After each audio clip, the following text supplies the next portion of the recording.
Terima kasih pemirsa Fajar TV. Kita kembali di Talkshow Bicara Makassar Bicara dan masih bersama saya Sumerlah Haji dan juga narsum saya ada Bapak Haji Ismail selaku Ketua Komisi B DPRD Kota Makassar. Dan kita lanjutkan kembali perbincangan kita sesuai dengan tema kita kali ini evaluasi kinerja Perusda Makassar, dan tadi kita sudah berbicara banyak tentang perparkiran, kemudian PDAM. Nah, sekarang kita akan masuk di terminal dan RPH. Nah, saya langsung ke Pak Haji Ismail lagi ini selaku Ketua Komisi B DPD Kota Makassar. Ini bagaimana dengan kinerja PD Terminal sendiri, Pak, sampai saat ini?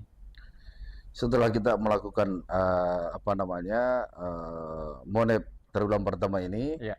saya lagi-lagi mengatakan ke PD Terminal, ke depan saya akan bicara dengan Pak Wali untuk kita duduk bersama yang punya kepentingan tentang lalu lintas di Kota Makassar, terutama PD Terminal ini. Ada perhubungan di situ, ada pihak-pihak yang berwajib di situ, yang mengurus lalu lintas di Kota Makassar, ya, masuk keluarnya mobil di Kota Makassar, terutama yang betul-betul di daya yang sama-sama kita saksikan sekarang ini kan hanya mobil-mobil besar aja yang melakukan pembongkaran di sana, masuk terminal di sana. Nah, sama-sama kita saksikan sekarang yang dari daerah itu udah plat hitam. Kalau saya temukan plat kuning paling PT-PT aja yang plat kuning, yang lain itu sudah plat hitam semua.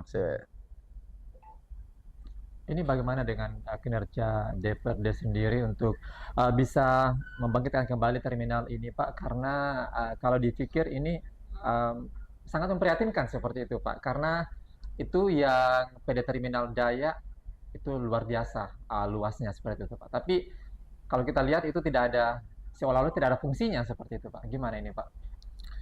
Kita kembali lagi ke filosofi sebenarnya, filosofi namanya dagang. Karena Persda ini dikasih modal untuk dia untung. Iya. Untuk apa dikasih modal kalau dia tidak untung? Iya. Kalau dia merugi ya tutup, diselesaikan aja, ditutup aja. Tapi ini kan kita berbenah sedikit demi sedikit. Saya katakan ke Pak Dirut, yang penting Pak Dirut mau dan Pak Dirut mendengarkan juga kalau ada yang masukan-masukan dari komisi. Seperti sekarang kan, yang dulu pertama saya masuk jadi anggota DPR di Kota Makassar, semua yang ada di pasar Kalimbu itu, kalau subuh-subuh, dulu kan kita duduk bersama, saya perintahkan Pak Dirut, alihkan semua ke Terminal Malengkeri. Tidak ada lagi pembongkaran di pasar Kalimbu itu. Gitu. Kenapa? Habis saya salat subuh, saya keliling-keliling ke situ, macetnya minta ampun. Pagi-pagi orang mau mengantar anak sekolah, tidak ada jalan. Paling tidak berikan mereka kenyamanan orang berkendara di Kota Makassar. Keluarkan ke ke Malengkeri, Terminal Malengkeri, supaya tidak ada lagi kemacetan di situ. Tapi sekarang kembali lagi kulihat. Setelah itu ya kembali lagi ke perut. Soal perut. Jadi saya bilang harus kita berbenah sedikit demi sedikit untuk meraih sebagaimana cita-cita kita bersama di Kota Makassar. Iya, kalau mengenai terminal bayangan itu, Pak, apakah solusinya masih sampai hari ini ada, Pak? Dan kira-kira seperti apa nantinya akan dilakukan untuk terminal ini, Pak, untuk bisa membangkitkan lagi? Saya kira terminal perlu sidak-sidak yang terminal-terminal bayangan itu. Kita duduk bersama. Saya pernah katakan, insya Allah setelah kita ada waktu luang ini, karena saya ada juga kunjungan komisi ke depan, setelah kunjungan komisi kita harus duduk bersama. Panggil semua pihak yang berwajib, pihak yang berkepentingan dalam hal ini, pihak kepolisian lalu lintas yang berkepentingan tentang hal lalu lintas di Kota Makassar, kita panggil bersama, kita duduk bersama, sepakat. Insya Allah perparkiran di Kota Makassar baik bagi saya, menurut saya. Oke. Apakah ada juga dituangkan ke dalam ranperda nantinya, Pak, terkait dengan Perusda ini, pembenahan Perusda? Kalau perda kemarin saya fokusnya di parkir. Parkir ya? Ya, karena satu komisi itu jatahnya cuma satu. Saya fokus di parkir.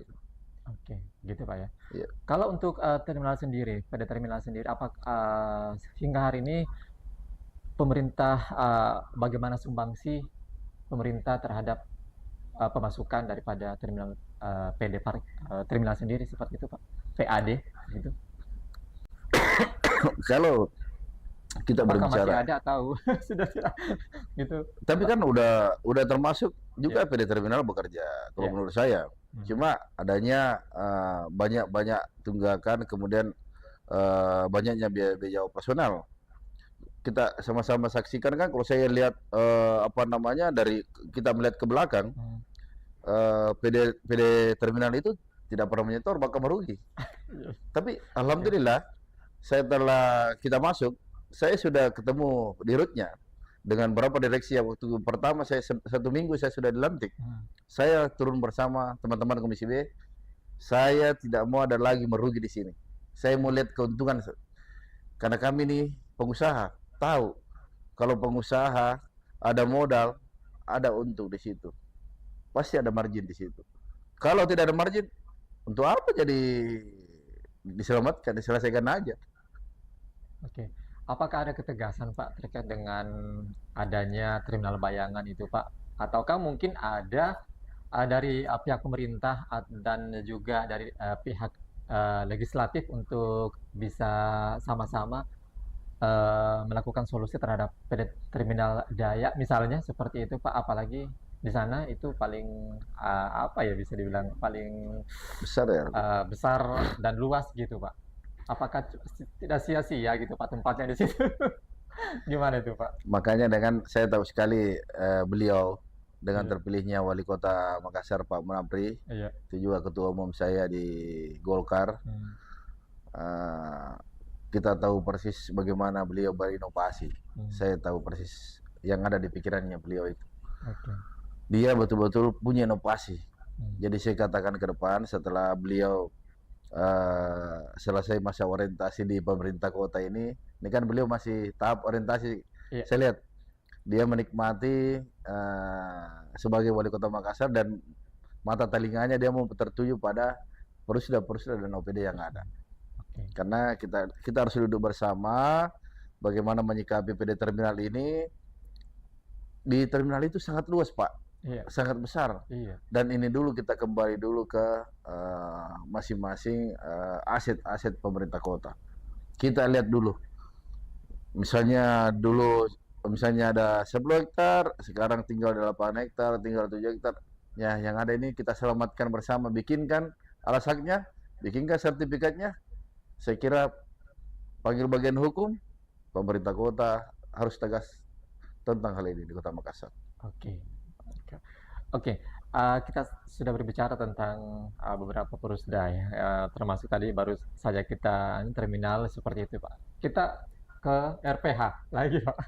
Ini bagaimana menurut Anda soal tata kelola rumah potong hewan ini Pak? Kalau RPH ini, Iya. semenjak saya masuk jadi anggota DPR, Hmm. cuma 1 kali datang di ruangan saya. Itu pun nggak bawa berkas, nggak bawa data.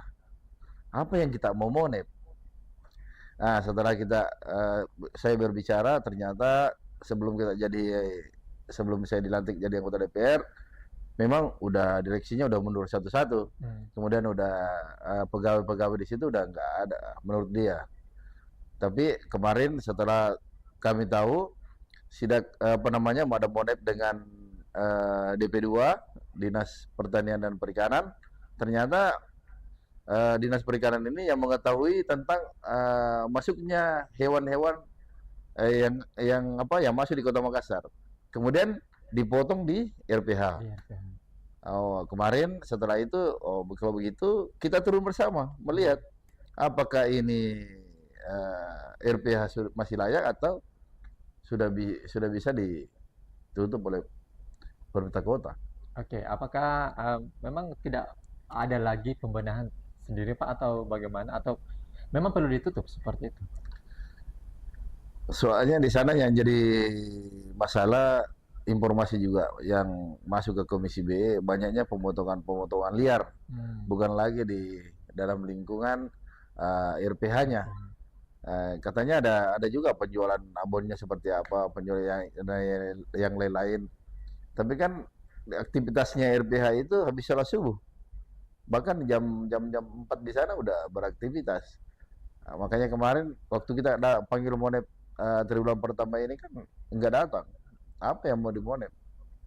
Kalau begitu kita benahi, kita tutup aja atau panggil mereka duduk bersama pemerintah kota, ayo kita berbenah.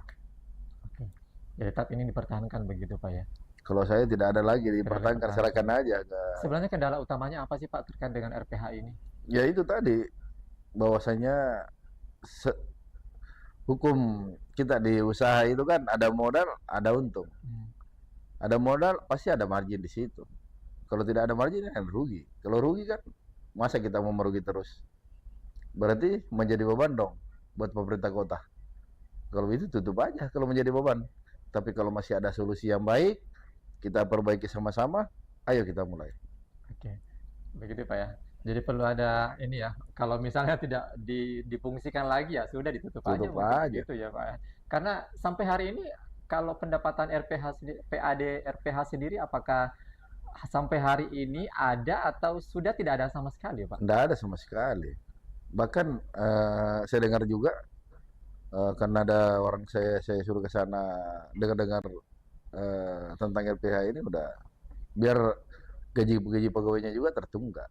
Gitu Pak ya. Iya. Itu berarti masih ada Pak ya? Enggak ada, sudah enggak ada. Aktivitasnya udah.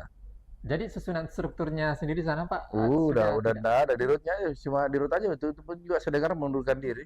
Oh, berarti gitu ya. Berarti tidak ada aktivitas Enggak ada. manajemen atau administrasi di sana Enggak ya, ada. Pak ya? Sisa DP2 Hmm. yang punya aktivitas di sana.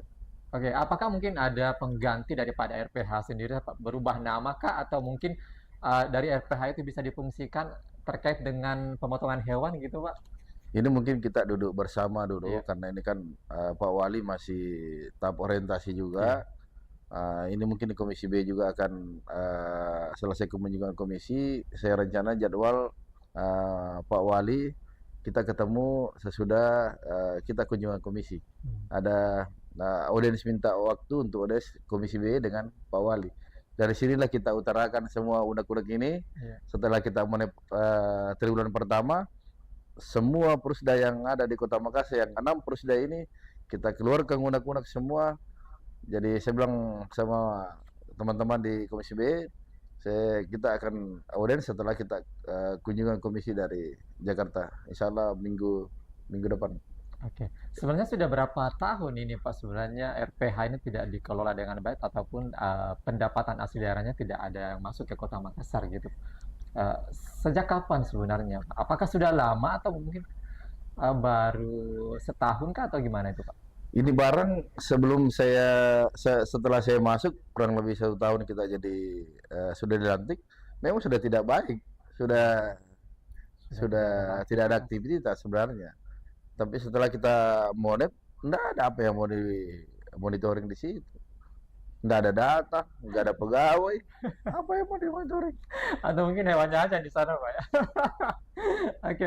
Dan baik pemirsa Fajar TV dimanapun Anda berada, seru ya untuk perbincangan kami untuk kali ini dan